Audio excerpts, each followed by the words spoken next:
ይኸውልሽ እንደዚህ ሆነሽ ካንቺ ጋር መጋፋት አልፈልግም። ካንቺ ጋር መጋፋት አልፈልግም። እንደዚህ ምን ማለት ፈልገህ ነው አንተ? ምንድነው የሰው ቤት ካሜራ ይዘ ጋዜጠኛ ነው ይዘን የምትመጣው? ፈልገሽ ነው በቃ ምንም እንደዚህ ሆኖ መኖር አይቻልም። ምን ስለሆነ ወንድማችን መውለድ አይችልም ብለህ ያስባል። መንፈስ ቅዱስ አሐዱ አምላክ ምንድነው የምትለው? አጎት ሆነክ እስከዛሬ ደግሞ ሌላ ነገር ከሌላ ወልሽ ለማለት ፈልገህ ምን ለማለት ፈልገህ ነው? በዛሬው ቪዲዮአችን እጅግ ለየት ያሉና አስገራሚ ነገሮች ተከስተዋል።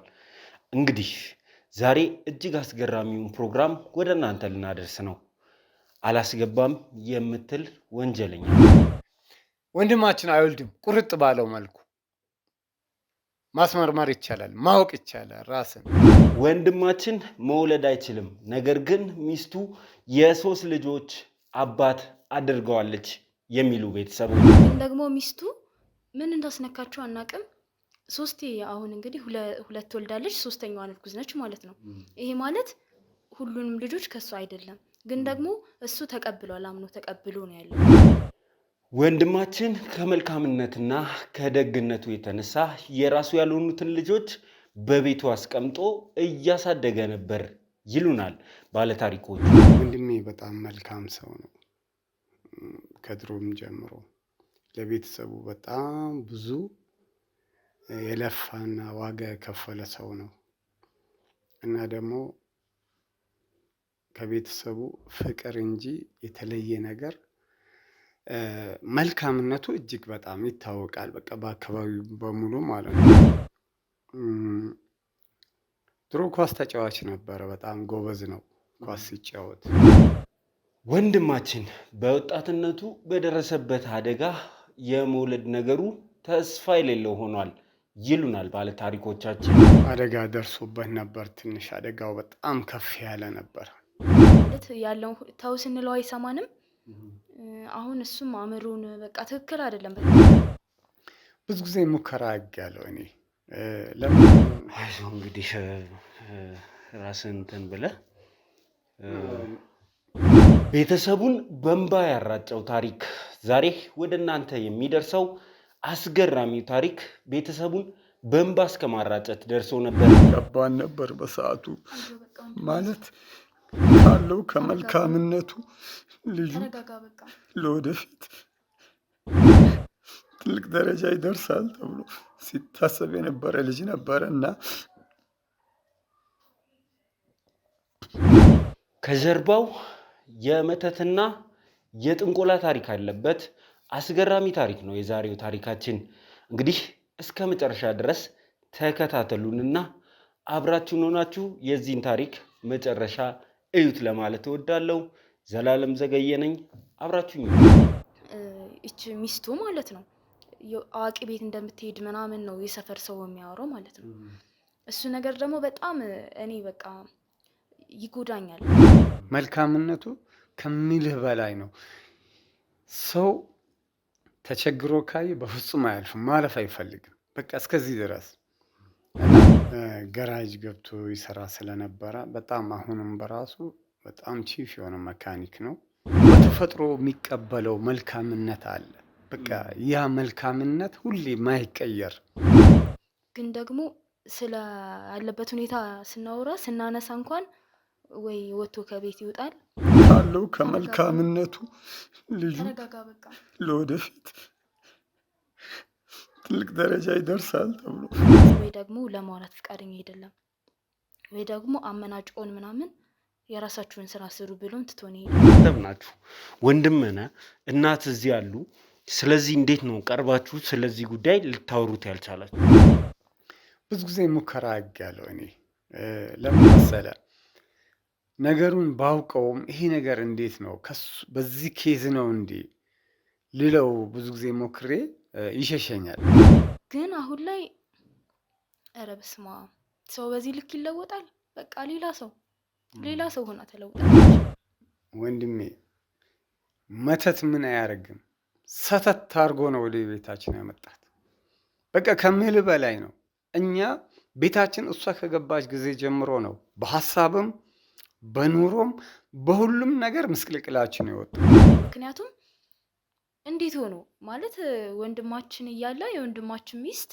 የሌላ ሰው ልጅ ቤታችን ስታመጣ ይሄ እኮ በጣም ከባድ የሆነ ነገር ነው። እንዴት ልንቀበል እንችላለን?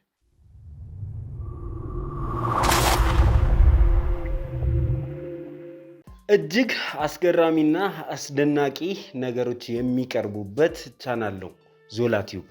እኔ ዘላለም ዘገየ ደግሞ እነዚህን ታሪኮች ወደ እናንተ ሳደርስ ቆይቻለሁ። በዞላ ቲዩብ ያላየነው ያልሰማነው እንጂ ያልተደረገ ምንም ነገር የለም ብለን ጀምረናል። ሰላም ሰላም ሰላም ሰላም ውድ የዞላ ቲዩብ ቤተሰቦች እንደምን አላችሁ? ሰላም ደስታና ፍቅር ለእናንተ ይሁን እያለን እንግዲህ የዛሬው ፕሮግራማችን ተጀመረ ማለት ነው። እንግዲህ እንደምታስታውሱት በዞላ ቲዩብ የተለያዩ ነገሮች ሲቀርቡ ቆይተዋል።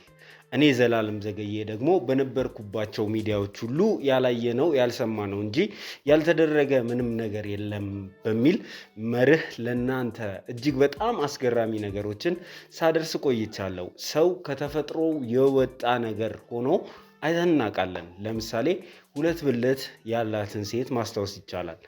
ዮሴፍንም ሁላችሁም ታስታውሱታላችሁ።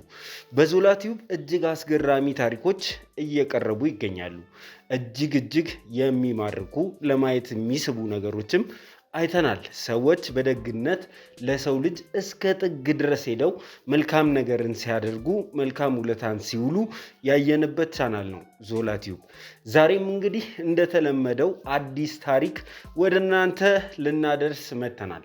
አዲሱ ታሪካችን ያላየነው ያልሰማነው እንጂ ያልተደረገ ምንም ነገር የለም የሚለውን የሚያጠናክር ሆኖ አግኝተነዋል። እንግዲህ አዲሱ ታሪካችን የሚጀምረው ከዓመታት በፊት ነው። ከዓመታት በፊት ወንድሜ አገባ ይለናል። ከማግባቱ በፊት ግን የደረሰበት ጉዳት ነበር ይለናል የዛሬው ታሪክ ነጋሪያችን። እንግዲህ ይሄ ጉዳት ወንድሜን እንዳይወልድ አድርጎታል። ነገር ግን አሁን ወንድሜ 3ኛ ልጁን እየጠበቀ ነው። የሚገርም ታሪክ ነው። መውለድ የማይችለው ሰውዬ ለ3ኛ ጊዜ ልጅ ሊወልድ ነው እያሉን ነው። ይሄ እንዴት ሊሆን ቻለ? ምንድን ነው ከዚህ ታሪክ ጀርባ ያለው የሚለውን እንግዲህ አንድ በአንድ ገብተን የምናጣራ ነው የሚሆነው። እንግዲህ ወደኛ ሲመጡ ሰዎች አንዳንድ ጊዜ የሆነ ሰው በድሎኛል፣ የሆነ ሰው የሆነ ነገር አድርጓል፣ የሆነ ሰው የሆነ ነገር ሆኗል ብለው ይመጣሉ። ከዛ እንግዲህ እኛ ውስጥ ገብተን ታሪኩን ስናጣራ የምናገኛቸው ነገሮች ሌላ የሆኑ ይመጣሉና የዛሬውም ታሪክ ኤክሳይትድ ሆኜ እንግዲህ እንግዶቼን እንድቀበል ያደረገኝ ነገር ምንድን ነው? መውለድ የማይችለው ሰውዬ የ3 ልጆች አባት ነው። ይሄ በጣም በጣም በጣም በጣም አስገራሚ ነገር ሆኖ አግኝቼዋለሁ። ይሄ እንዴት ሊሆን ቻለ? ምንድን ነው ከዚህ ጀርባ ያለው? አሁንስ በምን አይነት ሁኔታ ላይ ይገኛል የሚለውን እንግዲህ ገብተን የምናጣራ ነው የሚሆነው። ይህንን ስናጣራ ብዙ ነገሮች ተያይዘው እንደሚመጡ ካሁኑ ታውቆኛል። እንግዲህ ሰውየው የሕክምና ማስረጃ አለው፣ መውለድ አይችልም። ነገር ግን የ3 ልጆች አባት ነው።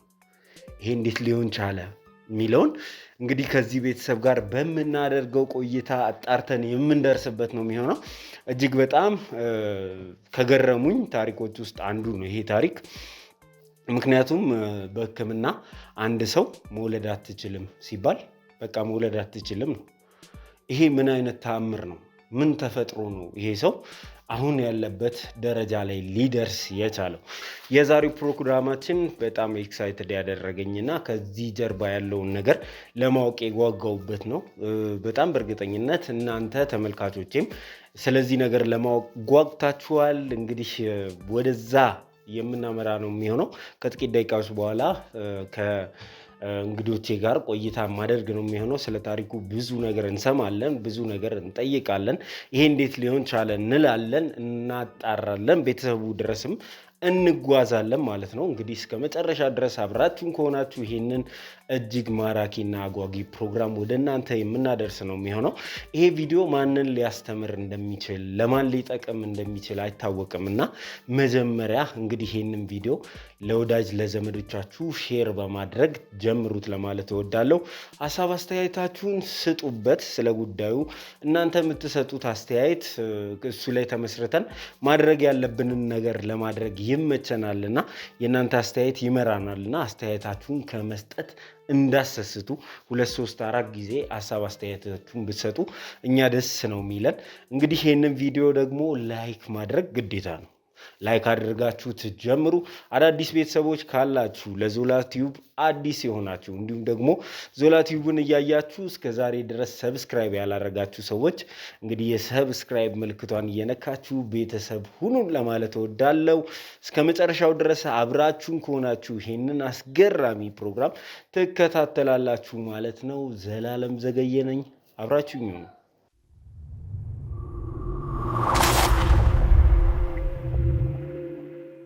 እሺ እንግዲህ ተመልካቾቻችን ተመልሰን መጥተናል። ተመልሰን ስንመጣ ደግሞ እዚህ 2 እንግዶች አብረውኛሉ። ቅድምም በመግቢያ ላይ እንደተናገርኩት ታሪኩን ስሰማው እጅግ በጣም አስገራሚ ሆኖ ስላገኘሁት ነው ከብዙ ሰዎች ቅድሚያ ሰጥቼ እናንተም መታችሁ ስለዚህ ታሪክ እንድታወሩን ያደረግኩት። ግን እስቲ አስተዋውቁኝና ራሳችሁን ምንድን ነው ቤተሰባችሁ ውስጥ የተፈጠረው የሚለውን ታስረዱኛላችሁ። ከአንቺ ልጀምር። እኔ ሩዛ እባላለሁ። የጋሻው ታናሽ እህት ነኝ።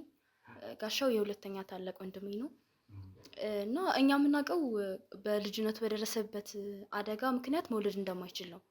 ግን ደግሞ ሚስቱ ምን እንዳስነካቸው አናውቅም። 3 አሁን እንግዲህ 2 ወልዳለች። 3ኛዋ እርጉዝ ነች ማለት ነው። ይሄ ማለት ሁሉንም ልጆች ከሱ አይደለም፣ ግን ደግሞ እሱ ተቀብሏል። አምኖ ተቀብሎ ነው ያለው። ይሄ ነገር በጣም ነው የሚያናደኝ እና ወንድሜ አሁን ያለበት ሁኔታ ደግሞ በጣም ጭንቀት ውስጥ ነው። ብቻ እኔ የእሱን ጭንቀት ማየት አልፈልግም የምር። እና የሚያኖረን የሚያሳድገን እሱ ነው። አሁን በዚህ ሁኔታ ደግሞ ሁሉም ነገር እሱ ብቻ ሳይሆን የተጎዳ ያለው እኛም ጭምር ነን። እቺ ሴት ምን አላማ ምን እንደሆነ ሁሉ እያወቀን አይደለም። ስለዚህ በቃ በወንድሜ ሁኔታ በጣም አሳሳቢ ሁኔታ ውስጥ ገብተናል እኛም። እስቲ ወንድማችሁም ያለበትን ሁኔታ እና ራስን አስተዋውቀ እስቲ ንገረን። እሺ እኔ ዳንኤል ሰለሞን ነኝ። ወንድሜ ጋሻው፣ እኔ ጋሻው ወንድም ነኝ። እሷም እህቴ ናት። ማለት ትንሽ ከፍ ያለ የሆነ ውጥረት ነው ያለው ቤተሰባችን ውስጥ እና ወንድሜ በጣም መልካም ሰው ነው። ከድሮም ጀምሮ ለቤተሰቡ በጣም ብዙ የለፋና ዋጋ የከፈለ ሰው ነው እና ደግሞ ከቤተሰቡ ፍቅር እንጂ የተለየ ነገር መልካምነቱ እጅግ በጣም ይታወቃል። በቃ በአካባቢው በሙሉ ማለት ነው እና ለሰው ልጅ አዛኝ ነው። ከዛ ባለፈ ድሮ ኳስ ተጫዋች ነበረ። በጣም ጎበዝ ነው። ኳስ ሲጫወት አጥቂ ነበረ እና በዛን ጊዜ አባቴ ራሱ በጣም የሚወደው ልጅ ነው። አባታችንም ለኛ ለቤተሰብ በጣም ብዙ ዋጋ የከፈለ ሰው ነው እና የነበረው ትጋት ለወንድሞቹ፣ ለቤተሰቡ፣ ለአባቱ አስተዋይ ልጅ ነው ልጁ። በዛን ጊዜ የሆነ አንድ ግጥማ ነበራቸውና በዛ ሰዓት ትንሽ አደጋ ደርሶበት ነበር። ትንሽ አደጋው በጣም ከፍ ያለ ነበር። ያ አደጋ ማለት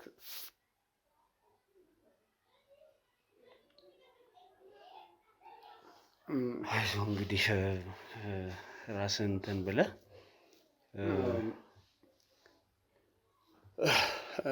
ማለት አደጋው ማለት ትንሽ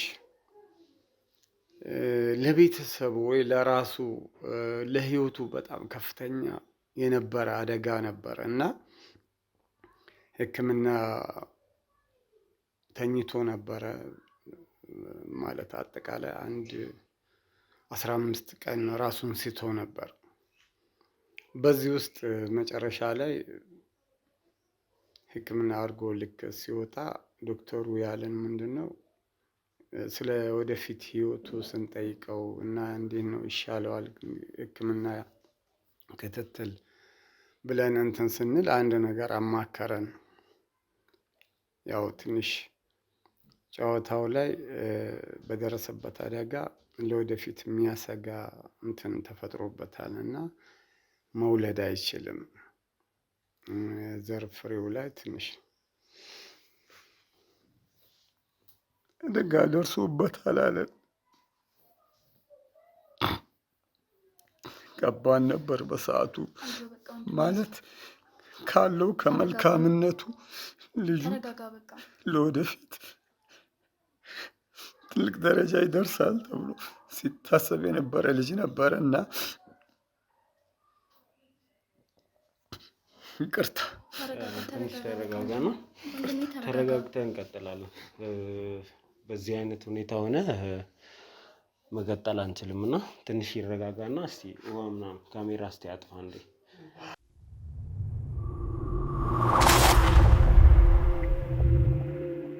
እሺ እንግዲህ ተመልካቾቻችን ተመልሰን መጥተናል።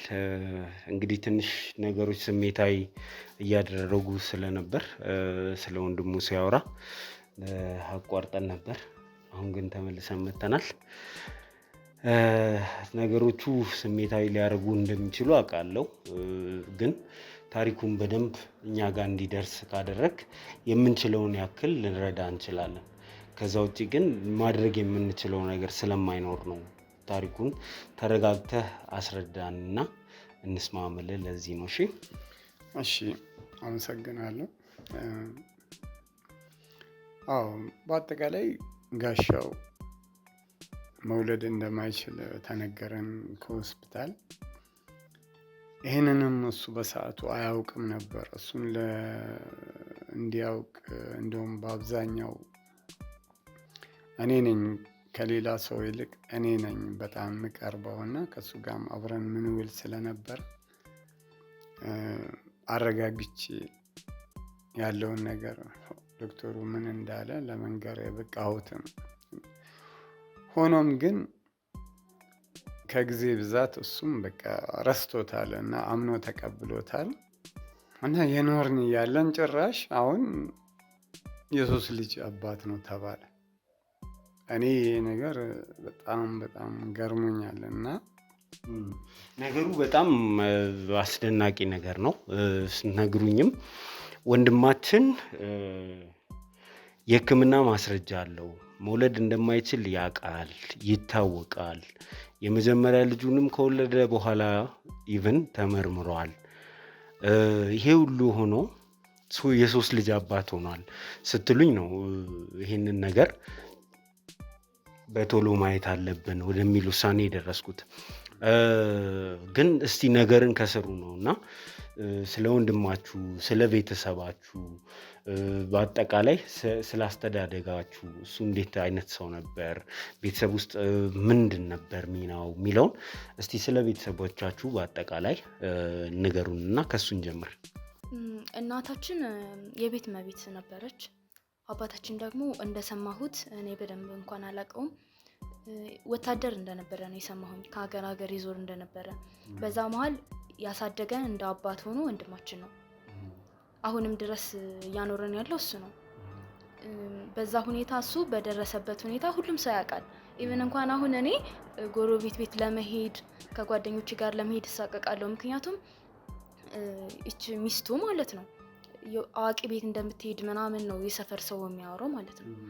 እሱ ነገር ደግሞ በጣም እኔ በቃ ይጎዳኛል ማለት ያለው ተው ስንለው አይሰማንም። አሁን እሱም አእምሮን በቃ ትክክል አይደለም፣ ስራውን እየሰራ አይደለም። እኛም ኑሯችን እንደድሮ አይደለም አሁን ላይ። በፊት ላይ እኔ እንደማንኛውም ሰው በስነስርዓት ትምህርት እየተማርኩኝ በቃ አሪፍ የሆነ ህይወት ነበረ። አሁን ግን በቃ ሁሉም ነገር ከባድ ሆኗል።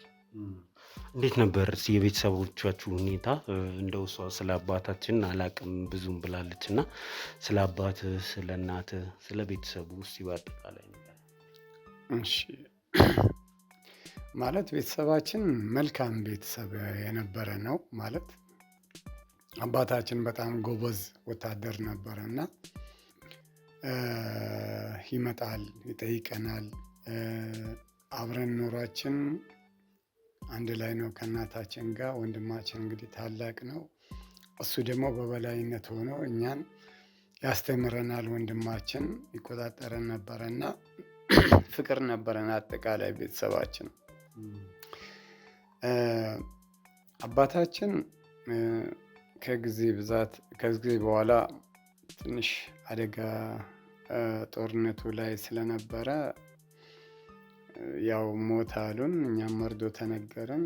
በኋላ እንግዲህ ሁሉም ሰው ወደዛ ነው። እኛ እሱን አምነን ተቀበልን እንጂ ተቀብለን አልቀበር ነው ማለት። ከዛ በኋላ ወንድማችን ነው እኛን በበላይ ሆኖ የሚያስተምረንም ሁሉ ነገራችንንም የሚችለን የሚንከባከበንም እንደ አባትም እንደ ወንድምም ሆኖ የሰራ ያለ እስከ ዛሬ ድረስ እሱ ነው። ምንድነው እሱ ስራው? በምን አይነት ስራ ላይ ነው የተሰማራው? ወንድሜ በጣም ጎበዝ ሰራተኛ ነው። በልጅነቱ ገራጅ ገብቶ ይሰራ ስለነበረ በጣም አሁንም በራሱ በጣም ቺፍ የሆነ መካኒክ ነው። በዚህ በሙያው ደግሞ ብዙ ሰው ይፈልገዋል እና ጎበዝ ሰራተኛ ነው። በዚህ ነው ቤተሰቡን በጣም ያስተዳደረ ያለው እና ደግሞ ስራዎች ላይ የትኛውንም ስራ አይንቅም። በቃ ይሰራል፣ ያሰራል። መልካም ሰው ነው።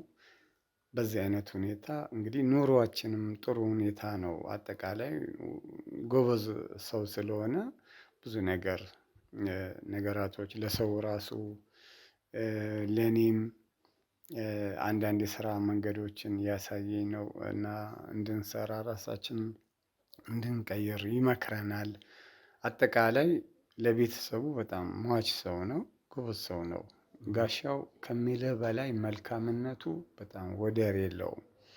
እኔ እውነት ለመናገር ስለ ጋሻው መቼም ሰው ከባድ ነው። በተፈጥሮ የሚቀበለው መልካምነት አለ። በቃ ያ መልካምነት ሁሌ ማይቀየር መልካምነቱ ከሚልህ በላይ ነው። ሰው ተቸግሮ ካየ በፍጹም አያልፍም፣ ማለፍ አይፈልግም። በቃ እስከዚህ ድረስ እና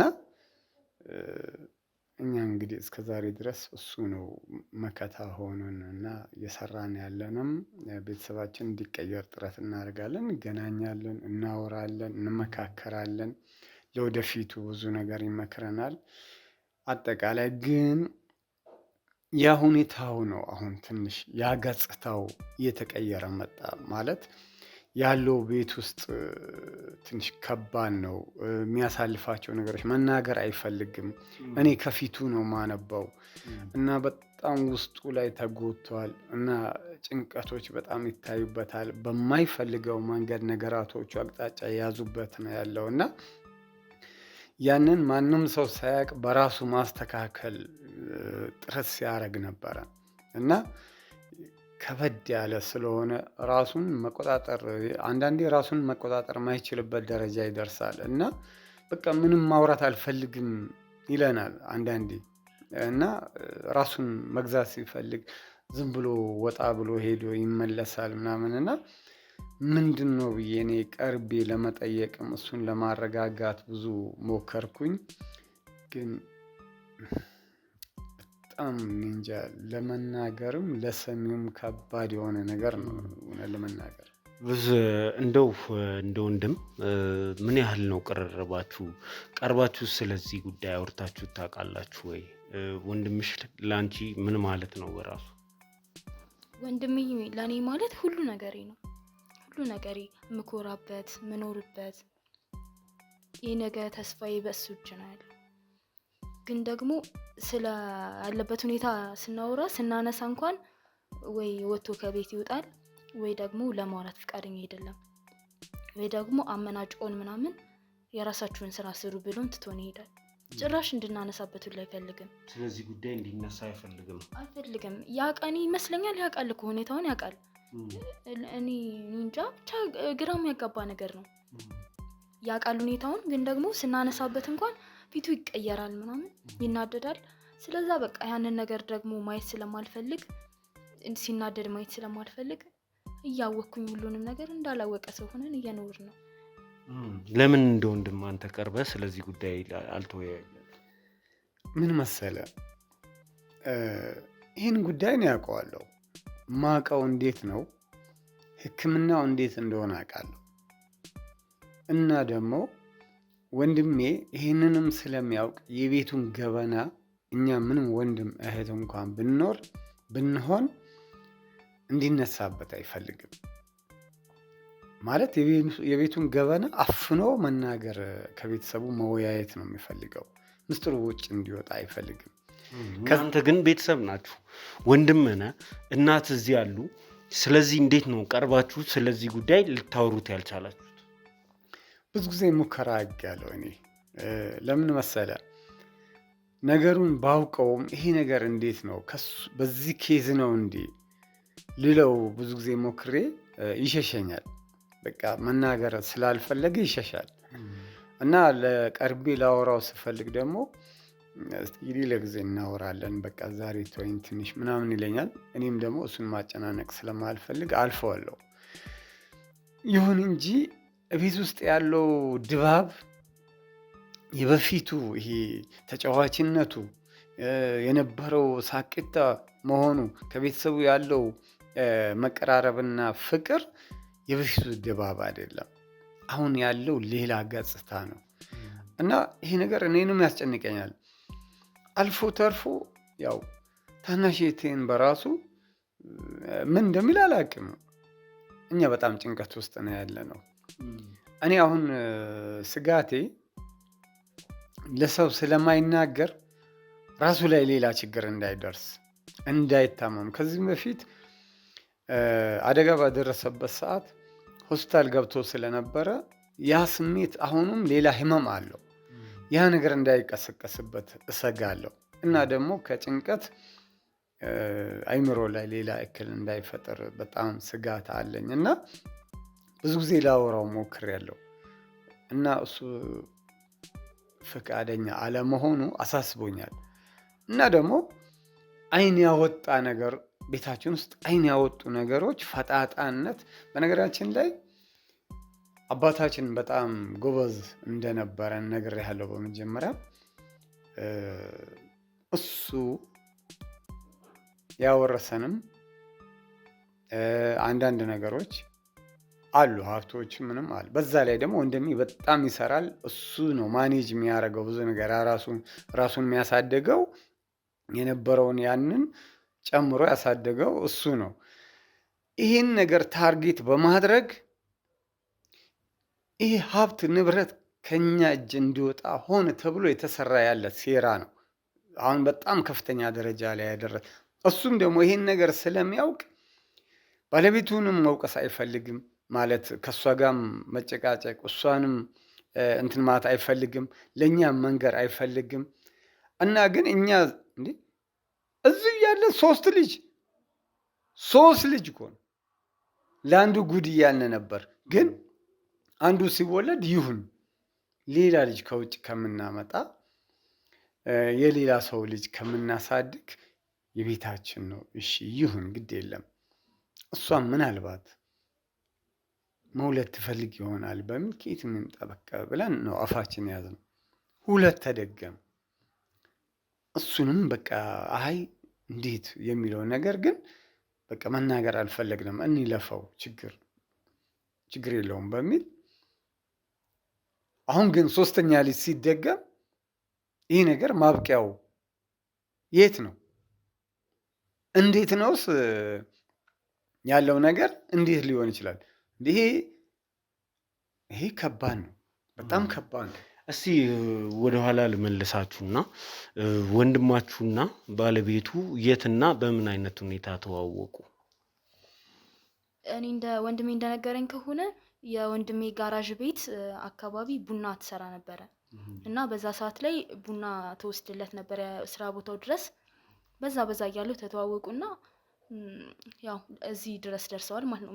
ስትመጣ እኮ ቤት እኛ ጋር ምናምን ደህና ነበረች፣ ጥሩ ልጅ ነበረች ምናምን።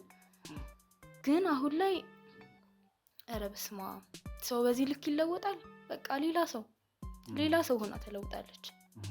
አሁን አትግባቡ ከእናንተ ጋር? አረ ጭራሽ ምንም ነገር ስንጠይቃት አይመለከታችሁም የራሳችሁን ህይወት ኑሩ ትለናለች።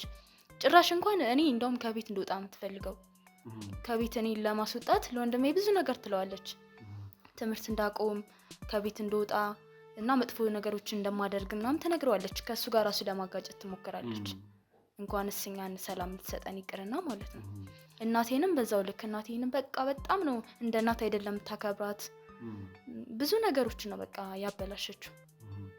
እንዴት ነው የተዋወቁት የሚለው ላይ ምን መሰለ ትውቃቸው እንደነገርኩ ወንድሜ በጣም ጎበዝ ሰራተኛ ነው እና የሚሰራበት ቦታ ጋራጅ ከሱ ፊት ለፊት የሆነች ቡና መሸጫ አለች። እዛ ውስጥ ይመስለኛል ተከራይታ ነው የምትሰራው እና ለሱም ሆነ ለሱ ከስተመሮች በሙሉ ቡና የምታቀርበውም እሷ ናት እና የሚግባቡት መግባባታቸው የጸና መጣ። እሱም ምንድነው ያስተዋለው በዛ ሰዓት ጎበዝ ሰራተኛ መሆኗ ማለት ከትንሽ ጀምራ ጥረቷን አይቶ በቃ አብረን ብንሆን አብረን ልናድግ እንችላለን የሚል እሷም በሰዓቱ መልካም ሰው ነበረች። እሱ የገራጁ ባለቤት ሆኖ እሷ ቡና የምታፈላ ሰው ሆና ነው የተዋወቁት እያላችሁኝ ነው። የራሱ ገራጅ ነበረው ካልከኝ በሁለቱ መካከል ከፍተኛ የሆነ ኢኮኖሚ ልዩነት አለ። እንደው ነገሩን አድበስብሶ ላለመተው ነው ይሄንን ምለ በምንድን ነው በምን ደረጃ ነው እነሱ ተቀራርበው እስከ ትዳር የደረሱት? እንደሚባለው ከሆነ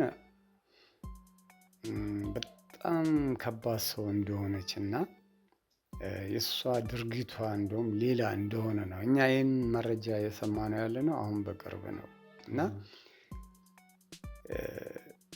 ባዕድ አምልኮ ላይ ታዘወትራለች ነው የሚባለው። እሱንም በሌላ መልክ ነው ይዛ የቀየረችው እዛ ቦታ ላይ እና ከፍተኛ የሆነ ተመላላሽ ናት ይባላል። በዛ አይነት ኬዝ እንደቀየረችው ነው። እሱ ላይ የሆነ ነገር አሰርታ ነው እያልከኝ ያለው? እኔ እንደው ይቅርታ አድርግልኝ ይሄን ቃል መናገር ራሱ ለእኔ ደስ አይለኝም። ስሙን ራሱ ሳነሳ በቃ እሱ ላይ የሆነ መተት ስላደረገችበት በቃ ከዛ ጊዜ ጀምሮ እሱ ራሱን ማኔጅ ማድረግ ራሱ አልቻለም። በጣም ነው የሚወዳት። ምክንያቱም የሚወዳት እንትን በራሱ ለእሷ እንዲመች አርጋ ያደረገችው ነው። ከዛ አንጻር በዚህ አይነት ኬዝ ነው ቤታችን ሰተት ብላ ያለምንም ማንም ከልካይ የገባችው።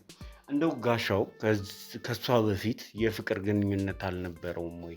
ሌላ የሚወዳት ሴት ወይ የሆነ ነገር ይህንን ሁሉ እድሜውን ሲኖር መቼ ሰው የሆነ ነገር ይኖረዋል። እንደው አልነበረውም ከሷ በፊት? ወይ ጉድ! እንዴት የነበረች ልጅ ነበረች መሰለ! በጸባዩም በመልኳም ያውም ስራው እኮ ዶክተር ነበረች፣ እጮኛ ነበረችው። እኛ እሷን ያገባታል ብለን ነበር የጠበቅነው። እኛ እሷን ያገባል ብለን ቤተሰብ እስኪያውቅ ድረስ እጮኝነት የጀመሩትን ሪሌሽንሺፕ አቋርጦ ነው እችን ያገባው ነው እያልከኛል? ወንድሜ መተት ምን አያደርግም፣ ሰተት አድርጎ ነው ወደ ቤታችን ያመጣት። በቃ ከምል በላይ ነው።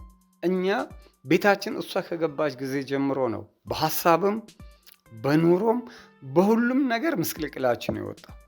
ከገባች በኋላ ያው እንደነገርኩ ለራሷ በሚመቻት አይነት መንገድ ነው የኖረች ያለችው። ምክንያቱም ምን እንደሚል አላውቅም። እኔ በጣም ከባድ ነው። ታውቂያታለሽ? የቀድሞ እጮኛው ስለሷ የምታውቂው ነገር አለ እንዴ? በደንብ ነው የማውቃት። ከኔ ጋርማ እንደውም በጣም ነበረ የምንግባባው። ቤቷ እንኳን ሄድ ነበረ ቤተሰቦቿ ጋር በጣም ነበር የምንግባባው። የሚገርመው አሁንም ድረስ ከኔ ጋር እናወራለን። ሌላ ህይወት ጀምራለች፣ ግን ቢሆንም በቃ ቤተሰባዊነታችን አሁንም ድረስ አልተቋረጠም። ታዲያ ለምንድን ነው ከሷ ጋር የነበረው ግንኙነት የተቋረጠው? በምክንያት ነው የተቋረጠው? እኔ እንግዲህ የሰፈር ሰዎች ምናምን ሲሉት እንደሰማው ከሆነ አዋቂ ቤት ምናምን እቺኛዋ ስለምትሄድ እና ወንድሜን አጥምደው መሰለኝ እንደዛ ነው እንግዲህ ሲባልም ሰማው እና ከዛ የተነሳ በቃ ጠላት። ያችን ጭራሽ ነው ስሟን እንኳን ማንሳት አይፈልግም ምናምን። ከኔ ጋር እንኳን ስልክ ስናወራ ከሰማ ተነስቶ ከቤት ይወጣል ምናምን፣ ወይ ደግሞ እኔን ይቆጣኛል ምናምን፣ ስርዓት አድርጊ ምናምን ይለኛል።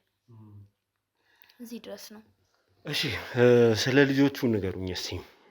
እንግዲህ አሁን 3ኛ ልጅ እየጠበቀ ነው ብላችሁኛል እና እንዴት ተቀበላችሁ?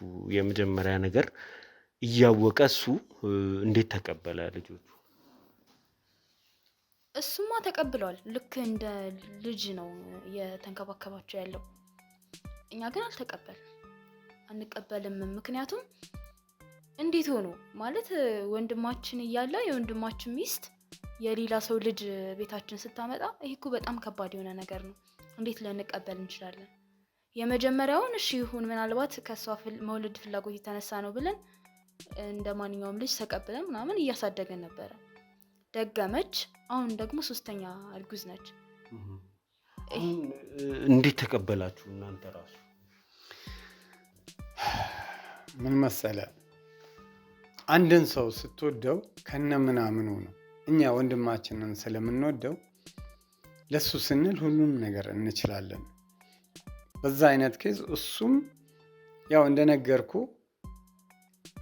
ሌላ ልጅ ከውጭ ከሚመጣ በሚል ነው አምነን የተቀበልነው። መጀመሪያ ወንድሜ ሲቀበል ተቀበል፣ ይሄ ቤት እንዳይናጋ ችግር እንዳይፈጠር ቤቱን ውስጥ ልጅ መጫወት ስላለበት በሚል እሱ ይህን ነገር አምኖ ስለተቀበለ የመጀመሪያውን ተቀበል ነው። ሁለተኛው ሲመጣ ግን ይሄ ሌላ ጉዳይ ነው። ለምን እኔ አልቀበልም? እኔ በበኩል አልቀበልም። እስካሁንም አልተቀበልኩም። ለምን? ሁለተኛ ልጅ ሲመጣ አባት አለው ማለት ነው። የት ነው ያለው ይሄ አባቱ? ሁለተኛ ልጅ ሲመጣ እንደገና የኛም ቤት በውጭ ሆኖ የሚቆጣጠር ሰው እንዳለ ነው እኔ የሚሰማኝ። ስለዚህ ወንድማችን አሁንም ከኛ ጋር አለ እንጂ በህይወት እንደሌለ ነው እኔ ማስበው። ምክንያቱም እሱ የቤቱ ህይወት እንዳይናጋ በሚል አምኖ ወይም ደግሞ ችሎት አፉን ደፍኖ ነው የኖረ ያለው። ግን አሁን እሱ ውስጡ ተብሰልስሎ የታመመ ነው። ብዙ ጊዜ በቃ አይናገርም፣ ጥሎ ይወጣል፣ ስራውን በአግባቡ አይሰራም፣ የተጨነቀ ነው ያለው። ከዚህ አንጻር እኔም ደግሞ ይህን ነገር ስለማውቅ ምን እናርገው ነገር ጭራሽ ግራ ተጋባን። በቃ ቤታችን የድሮ ህይወት አይደለም ያለው።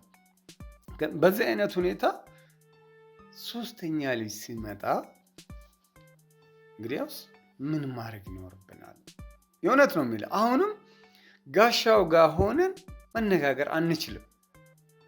ቤተሰብ ነው። ማዘር በቃ ልነግር አልችልም። በቃ ማዘር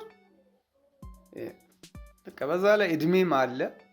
በጣም ከባድ ሁኔታ ላይ ነው ያለችው እና ፍቅር ለመግዛት ቤት ሰላም ለማውረድ የማናረገው ጥረት የለም። ግን አልሆነም። በቃ እንዳለ አፍ አውጥቶ ይናገራል ቤቱ። እሷ እናንተ እንደምታውቁ ታውቃለች። ይሄ አሁን ልጆቹ የጋሻው ልጅ አለመሆናቸውን ታውቃለች እሷ። ወይ ጉድ! ይህን ጥያቄ ለእኔ ጠይቀኛለሁ? በእናትህ እያወቀች እንግዲህ ሚስትየው እያወቀች ነው ማለት ነው እነዚህን ልጆች በተደጋጋሚ የምትወልደው። እሱ እንደማይወልድም ጭምር ታውቃለች ብላችሁ ታስባላችሁ ነው የኔ ጥያቄ። በደንብ ነው የምታውቀው። ከቤት ስትወጣ ምናምን ለባብሳ ስትወጣ የት ነው የምትሄጂ ምናምን ስንላት አይመለከታችሁም፣ አያገባችሁም የምትለን። ከዛ እኔ እንደውም ፊት ለፊት ጠይቂያት አውቃለሁ። ግን ወንድማችን ያለበትን ነገር እኮ እናውቃለን። ለምንድን ነው እንደዚህ የምታደርጊ? ወንድማችንን የማትወጂው ከሆነ እማታዩ ምናምን ብዬ ጠይቂያት አውቃለሁ። አያገባሽም፣ የራስሽን ህይወት ኑሪ ነው የምትለኝ። በቃ በተደጋጋሚ እንደዚህ ነው የምትለው። እኔ ተመልካቾቻችን እዚህ እነሱን እያናገርኩኝ መቀመጥ ትዕግስቴም ራሱ እየተፈታተነኝ ይገኛል። በቀጥታ ሄደን ይሄንን ቤተሰብ ምንድን ነው ብለን ፊት ለፊት መነጋገር ስለዚህ ጉዳይ ያለብን ሰዓት ላይ ነው የምንገኘው። ስለዚህ ጊዜ መፍጀት አያስፈልግም። ቀጥታ ወደዛ ነው ማመራው። እስከ መጨረሻ ድረስ አብራችሁንና እናንተ እሷን ታገናኙኛላችሁ። ጋሻውንም ማግኘት ፈልጋለሁ። ስለዚህ መኖሪያ ቤታቸው ሄጄ ስለዚህ ጉዳይ ጠይቃቸዋለሁ። መፍትሄው እሱ ነው፣ ፊት ለፊት ቁጭ ብሎ በማውራት ነው እንጂ እንደዚህ ከጀርባ ያሉ ነገሮች ይባላል እንደዚህ ምናምን ተባብለን የምናልፈው ነገር አይደለም ይሄ ነገርና ፊት ለፊት ሄደን የምናወራ ነው የሚሆነው። ተመልካቾችም እንግዲህ እስከ መጨረሻ ድረስ ከኛ ጋር ከሆናችሁ የዚህን አጓጊ ታሪክ መጨረሻ የምታዩት ነው የሚሆነው። አብራችሁ አይዟችሁ፣ አይዟችሁ። እሺ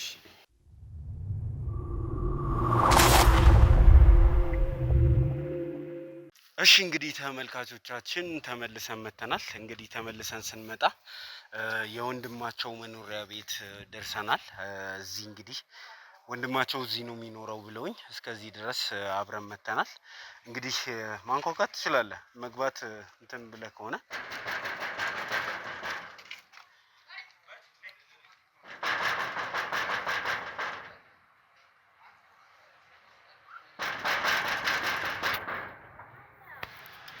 እኛ ነን። እሺ ሶና ባለቤቱ። እሺ ሰላም፣ እንዴት ነሽ? ሁሉ ሰላም? ሁሉ ሰላም። አንድ ጊዜ ልናናግርሽ ነበር አንቺና ባለቤትሽን እህቱና ወንድሙን ይዤ መጥቼ ነው ላወራችሁ ፈልጌ ነበር። ምንድነው? ምን ችግር አለ? እኔ ከነሱ ጋር እነጋገራለሁ። አንተ ምንድነው? አይ እንደዛ ማለታችንም እንደ በቃ እኮ እሱ መጥቶ መናገር ይችላል። ከወንድሜ ጋር አብሮ ማውራት ይችላል። እሺ እኔ የሚዲያ ባለሙያ ነኝ። ስለናንተ ማውራት ፈልጌ ነው። አንዴ የሚዲያ ባለሙያ ምናምን ቆይ ተረጋጊና ይኸውልሽ እንደዚህ ሆነሽ ከአንቺ ጋር መጋፋት አልፈልግም። ምን ማለት ፈልገህ ነው አንተ?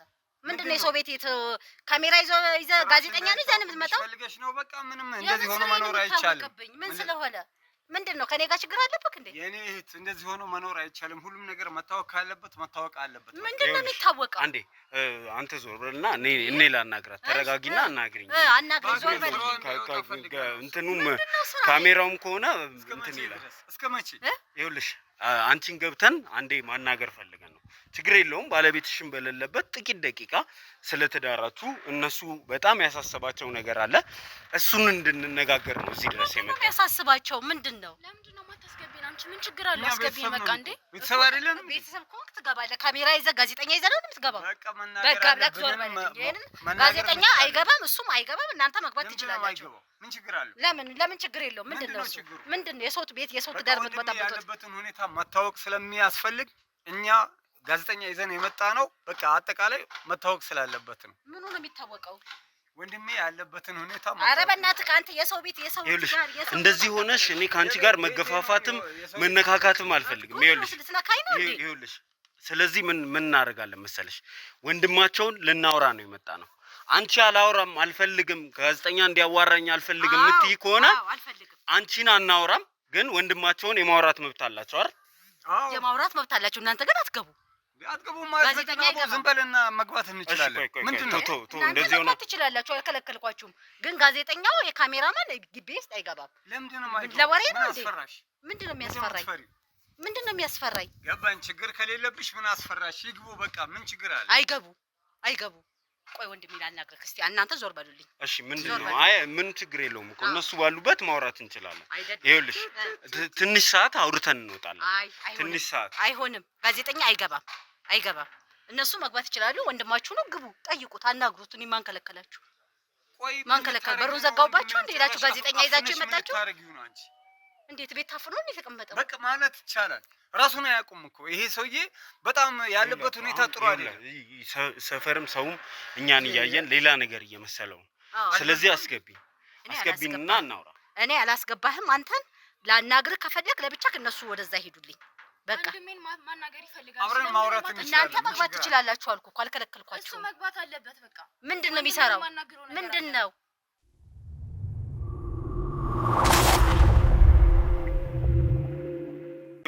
አንድ ጊዜ ገብተን ማውራት አለብን እያልንሽ እኮ ነው። በቃ ገብተን አውርተን እንወጣለን። ምንም የምናደርገው ነገር የለም፣ የተለየ የምናደርገው ነገር የለም። እነሱ የፈለጉትን አውቄያለሁ። ያው ገንዘብ ነው አይደል የምትፈልጉት? ይኸው ገንዘብ ያውላችሁ። ያው ገንዘባችሁን ለቅማችሁ ሂዱ። ገንዘብ ነው አይደል የፈለከው? አዎ ለቅመህ ሂድ።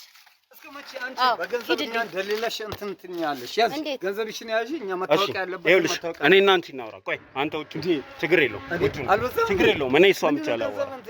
እኔ ላዋራት። አንተ ነው ያዋራታለሁ። በገንዘብ ሸፍነሽ እስከ ዛሬ የኖርሽ። ኧረ እባክህ እንደው የሰው ቤት በጥብጥ አንተ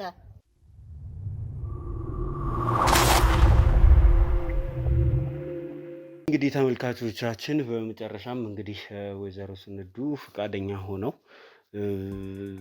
እንድናወራቸው ፈቅደውልናል።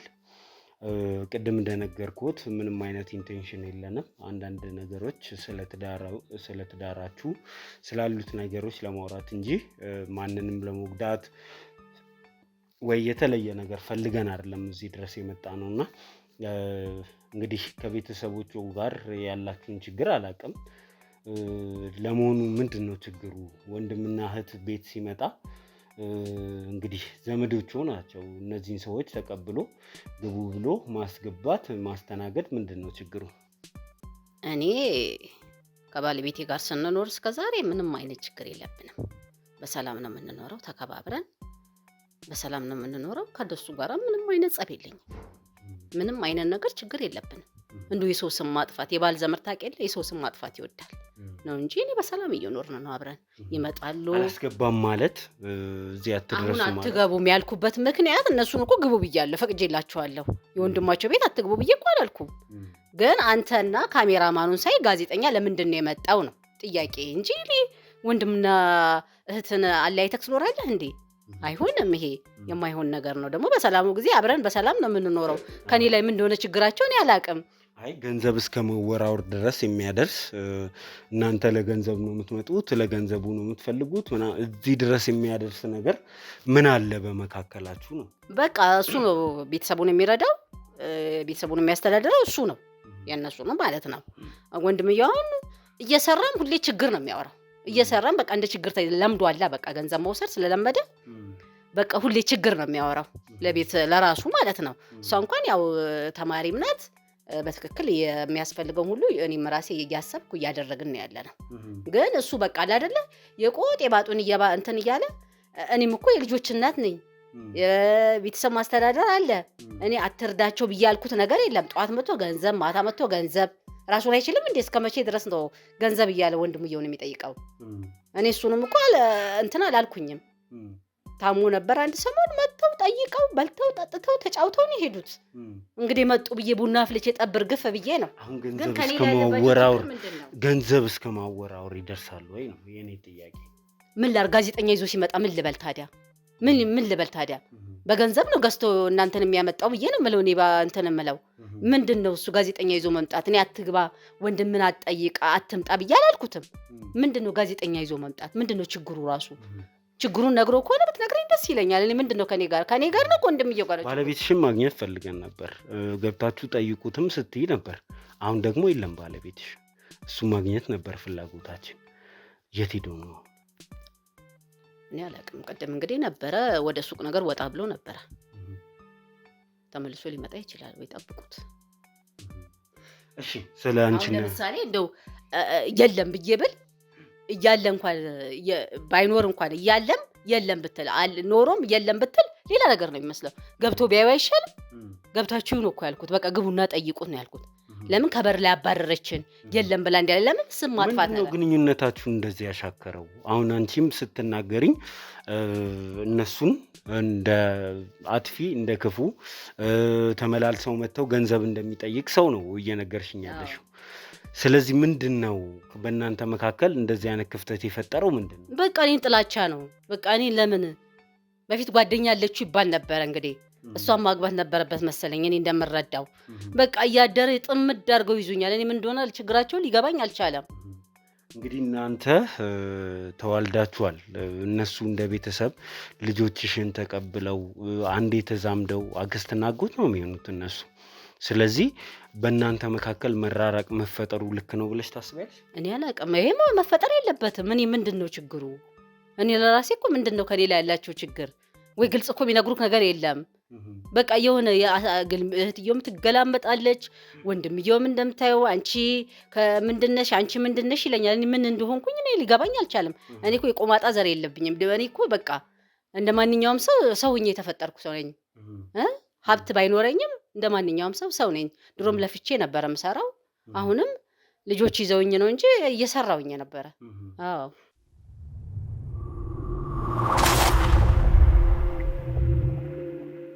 ሀብትም ቢሆን ለፍተን ነው።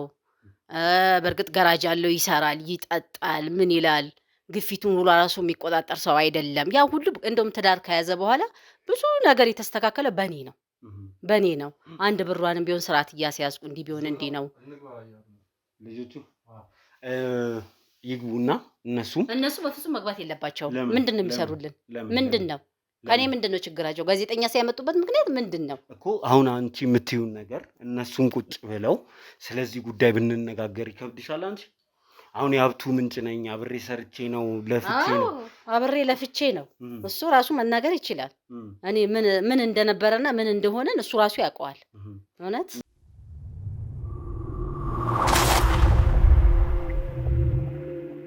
እሺ፣ ይምጡና ሰላም እንፍጠር።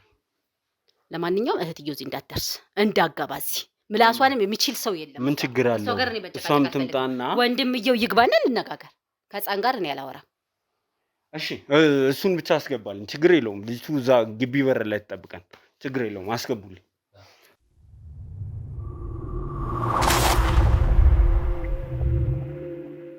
ሰዓቱ ይመስለኛል። ፊት ለፊት እናወራለን፣ ወንድምህንም እናገኘዋለን። ነገር ግን ከእሷ ጋር ለእኔ ስትለኝ የነበረውን ነገር ለእኔ ስትነግረኝ የነበረውን ነገር አንድ በአንድ እናወራለን። የመጀመሪያው ነገር ስለ ልጆቹ እናውራ። እንግዲህ እናንተ በትዳር እያላችሁ ህግ የሚያውቀው በትዳር ውስጥ የተወለዱ ልጆች አባታቸው በትዳር ውስጥ ያለው ሰው ነው ብሎ የሚያስበው፣ ግን በመካከላችሁ የሆነ አይነት ክፍተት የተፈጥሮ ክፍተት አለ ይላል ቤተሰብ። አንቺ ምን ትያለሽ በዚህ ጉዳይ? ምን ማለት ነው የተፈጥሮ አይነት? ምን ማለት ነው? እኔ አላውቅም። ምን ማለት ተፈልጎ ነው? እነሱ ባለቤቴ ነው፣ እኔ ሚስቱ ነኝ። ሌላ ምንድን ነው ችግሩ?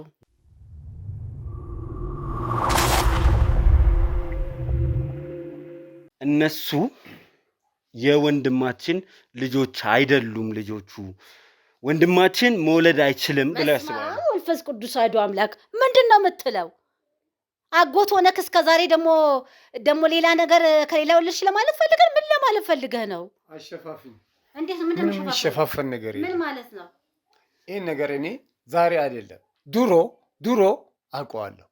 ወንድማችን ምን አይነት አደጋ ደርሶበት እንደነበረ፣ ለምን ያህል ጊዜ ሆስፒታል ራሱን ሲቶ ተኝቶ እንደነበረ፣ ሲወጣ ደግሞ ዶክተር ምን እንዳለ በሙሉ ማውቅ ሰው ነኝ። ወንድሜን በደንብ ማውቀው ሰው ነው። እና ገና ታዲያ ትዳር ሲይዝ ወንድምሽ እኮ ወንድሜ ለአንቺ አይሆንሽም ለምን አገባሹ ብላ አትለኝም? ከተወለዱ በኋላ ዛሬ ሌላ ትርጉም የምትሰጡት ምን ማለት ፈልገህ ነው አንተ? ይኸውልሽ ከላይ ላይ ዙር አትልም ቤቴ የምትበጠብጠው? ይኸውልሽ እኔ በእናንተ ህይወት በእናንተ ትዳር ምንም አያገባኝም። ግን ደግሞ ለሚያስተውል ሰው የሰው ልጅ በላዩ ላይ ሌላ ሴራ መስራት ተገቢ አይደለም። ወንድማችን አይወልድም። ቁርጥ ባለው መልኩ ማስመርመር ይቻላል፣ ማወቅ ይቻላል ራስን። ይህን አስታከሽ አንድ ልጅ እሺ ብለን አምነን ተቀብለናል፣ እያሳደግን ነው። ምክንያቱም ሰው ከውጭም ልጅ ይዞ አምጥቶ ያሳድጋል፣ ምንም አይደለም አለ። ሁለተኛ ዙር ምን ማለት ነው? ይሄ እኮ ወንድማችን ምንም ቢለፋ ወንድማችን ጥሮ ግሮ እዚህ ደረጃ እንኳን ቢደርስ ይሄ ሀብትና ንብረት ግን እሱ የለፋበት የቤተሰባችንም ቅርስ አለበት። ከዛ ባለፈ እኛም ብዙ ለፍተንበታል። አንቺ እነዚህ ልጆች ከየት የመጡ ነው ያሉት? ለሀብት ስትል ነው እንዲህ ይህንን ነገር የምትጎለጉል? ትወስዳለህ ሀብትህን፣ የእናት የአባትህን ሀብትን ድርሻህን ትወስዳለህ። ማን ከለከለክ? ሌላ ልምድ በህይወት የምትበጠብጠኝ አንቺ አሁን ተውና፣ አንቺ አሁን እነሱ የሚሉትን ነገር በቆሙ እያለ ወይ ሽጡታ ይመስላል። ማን ከለከለ? ልክ እንደዚህ ውሰዱ ብለሽ ለሰው ምሰጪ ነው የሚመስለው። ልክ አሁን እንደዚህ ስታወሪ እሱ እንዳለ ይቅርና ወንድሜ አሁን ያለበት ሁኔታ ትክክል ነው ብለሽ ታስቢያለሽ? ድሮ የነበረው ፈገግታው፣ ድሮ የነበረው እድሜ ለእኔ ዛሬ ጠንብሮ ወድቆ የትም ሜዳ ላይ ቱቦ ውስጥ ነበር የምታገኘው። እሺ ወንድም ምን ያህል እንደሚጠጣ ታውቅ ነበረ? እድሜ ለእኔ በእኔ ነው ሰው የሆነ። ይኸውላችሁ አንቺ አሁን ይህንን ጥያቄ ለእኔ መልሽልኝ። እንደው በሰው ትዳር አረ ከሚበጣበጥ ለምን ወልዶ አግብቶ አይወልድም? ለራሱ ነው መሰለኝ ችግር ያለበት። ልጆቼ ለአይንን ወረድ አድርግ አንተ። ይኸውልሽ አንቺ ይህንን ነገር ከባለቤትሽ ጋር አላወራሽበትም? ባለቤትሽ መውለድ እንደማይችል አታውቂም? አላውቅም። እኔ እኮ አሁን አዲስ ነገር ነው የምሰማው። የማውቀው ነገር የለም። እንደዛ ግን አይመስልም። አዲስ ነገር የሰማ ሰው አትመስይም። ይሄንን ነገር አንቺም ጭምር የምታውቂ ከባለቤትሽ ጋር ያወራሽ ነው የሚመስለው። ምን ጠይቀኸው? ከእሷ ጋር አውርተናል ተነጋግረናል ብሏል። እንዲሁም ደብቆኛል። ይሄ ራሱ ያስጠይቀዋል። ምንድነው የሚያስጠይቀው? ምንድነው የደበቀሽ? አንቺ እኮ ልጆች ወልደሽ እኮ ነው እየተቀመጥሻለሁ። ስለዚህ እሱ መውለድ አይችልም ማለት ባኪም እኮ አይቆረጥም፣ ከእግዚአብሔር ነው የሚቆረጠው። ይገርምሃል አይደለ እንዴ? አንተ ፈጣሪን የምታከዋለ ይኸውልሽ፣ የሰማሽኝ ነው ወንድሜ። ቤቱ እንዳይበተን ቤተሰቡን የሚወድ ሰው ነው። ለዛ ስል አፉን ደፍኖ ዛሬ ያለበት ሁኔታ ትክክለኛ ኑሮ አይደለም የኖረ ያለው። ይሄ ማለት ምን ማለት ነው? ህይወቱ ትዳሩ እንዳይበጠበጥ ችሎ ነው ያለው። በሱ በመቻል ነው እስከ ዛሬም ድረስ ያሉት። ይሄ ማለት 1 2 3 ልጅ ቤቱ ሰተት ብሎ መምጣት ማለት ምን ማለት ነው? አንቺም ታውቂዋለሽ። እውነት የሱ ልጆች ናቸው? እና ታዲያ የማን ናቸው? ያንተ ልጆች ናቸው? እና የማን ልጆች ናቸው?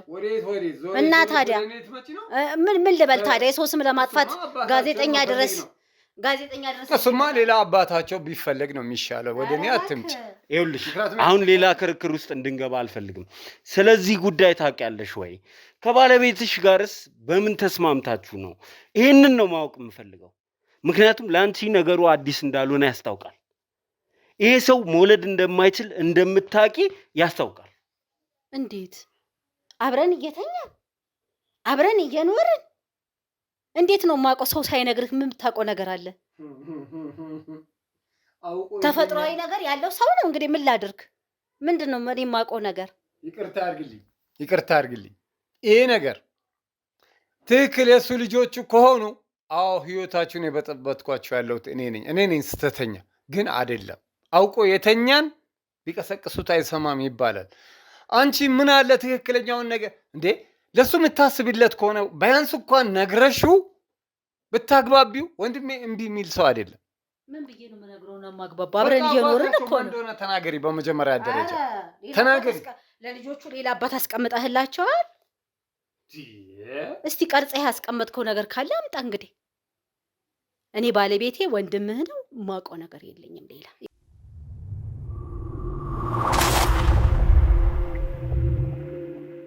አንቺ ይሄ ነገር ነገ ከነገ ወዲያ ተጣርቶ መታወቅ የሚችል ነገር ነው። ዲኤንኤ የሚባል ነገር አለ። ፕላስ ደግሞ ባለቤትሽ የሕክምና ማስረጃ አለው መውለድ እንደማይችል። ከየት ነው እነዚህ ልጆች ሊመጡ የቻሉት? የቤተሰቡም ጥያቄ ስጋቱም እሱ ነው። እውነቱን አፍረጥርጠን ማውጣታችን እኮ አይቀርም። ነገ ከነገ ወዲያ እኮ ዲኤንኤ ይጣራል እኮ። እነዚህ ሰዎች የእሱ ልጅ ናቸው አይደሉም የሚለውን እኛ እናጣራለን እኮ። አንተ ማንህና ነው አጣሪ ነው? ወንድሜ ታታሊዋለሽ እንጂ እኔን አታታልኝ፣ እኛን አታታልኝ። እንዳንተ አይነት ሰካራም አያዋራኝ። እኔ አሁን ተረጋጋ። በዛብኝ፣ ተሰቃየን። የድሮ ያለነው ኑሮ ነው ያለነው። አሁን እህቴ እንኳን በአግባቡ መማር አልቻለችም። በምን አይነት ሁኔታ ነው ያለነው? ወንድሜ ራሱን ያውቃል። በአሁኑ ሰዓት ያለበት ሁኔታ ከራሱ ጋር ያወራ ነው የሚሄደው። ያን የመሰለ ጠንካራ የነበረ ወንድሜ ምንድን ነው? በስነ ስርዓት ንገሪኝ። ምን ተፈጥሮ ነው?